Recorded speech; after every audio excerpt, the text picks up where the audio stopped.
guys, so last week, let's go back to the notes we took.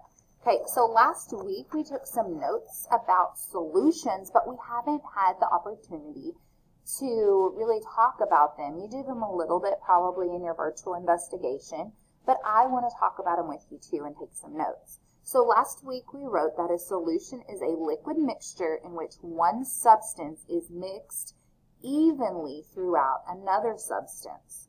And I gave some examples like coffee and cream, sugar and water, and salt and water.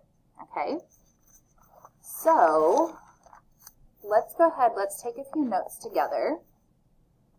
And I want you to write solutions. So, as we talk about solutions, we need to realize that it is still considered a mixture.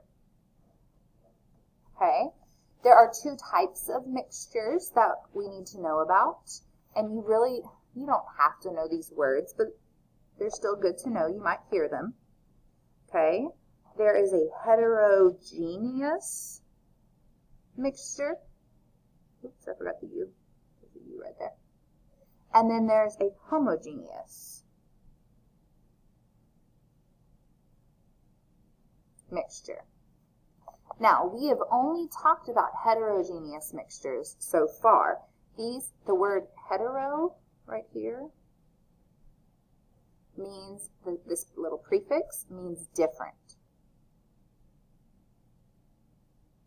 Okay, so this means all these mixtures are made up of different things, whether they're based off size, they could be based off of color, materials, but things like the trail mix. Okay, or Skittles, because that's based off color, or sand and rocks. These are all things that are easily separated because they are so different using one of the tools that we discussed. Okay, those are all examples of heterogeneous mixtures. Now, a homogeneous, homo means the same. They're not easy to separate. We can't use those tools that we've talked about because all of those pieces are the same, and a lot of times they're super, super small. These are hard to separate. Now, I did not say they are impossible because they are possible to separate. And a solution is an example or another name for a homogeneous mixture. It's what we call them, all right, is a solution.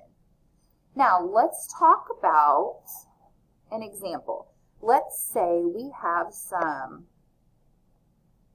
iced tea, and we want to make it into sweet tea. So we're going to put in some sugar.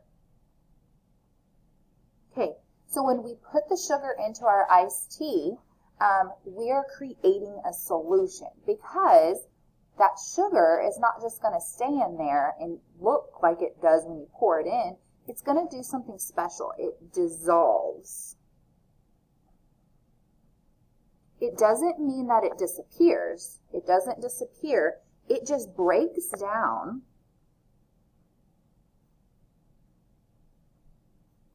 into smaller pieces. And when it breaks down into smaller pieces, you can no longer see it just with your eyeballs. It doesn't mean it's not there, because if you were to taste the tea after putting the sugar in, it's going to be sweet. Okay, so it didn't disappear, it dissolved. Now, there's two other words that we're going to use with solutions. They are the word solvent, all right, and solute. A solvent is, in this example, your tea, and your solute is your sugar. Okay, so guys, the solute is the item that is dissolving. It's your item that's dissolving, breaking up into smaller pieces. Your solvent is the item that actually dissolves it. Okay, when you put the sugar in there, the tea is causing it to dissolve. All right, so this is your item that dissolves the solute. All right, so get this in your journal. You are going to need it because we're going to watch an experiment that I really wanted to do. I just didn't want to get the fire trucks out here because I'm burning something up. So I looked it up and I found this experiment for us. And after you watch this experiment, I'm going to have you label the different parts of the experiment. Okay, what is being dissolved? I'm going to have you answer these questions. What is being dissolved? And what was your solvent and what was your solute in this solution? Okay, so make sure you pay close attention to the video and watch it.